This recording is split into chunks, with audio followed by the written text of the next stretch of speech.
You ready to win in your fantasy playoffs? I have 3 defenses that you must pick up. It's time to get ready for the fantasy playoffs, and one of the ways that I get an edge in the fantasy playoffs is to have my defenses ready once I know I've locked in a playoff spot.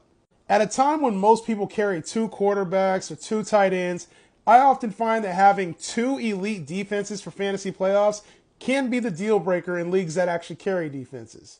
Before I get into the 3 defenses, if the New York Jets defense was dropped because they play Miami this week, pick them up. I didn't want to include them because they're like 70% owned.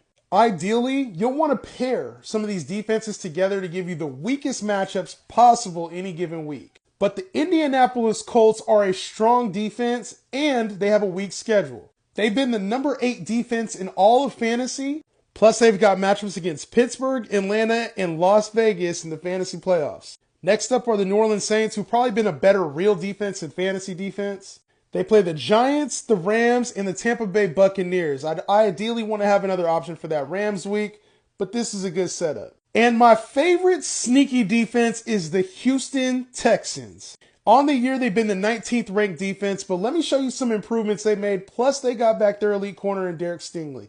Since their bye week, yes, they've given up points, but take a look at the sack numbers. Couple that with the fact they got the Jets, Tennessee, Cleveland, and Tennessee again in the fantasy playoffs, and we cooking. Ain't nobody else giving you that sauce.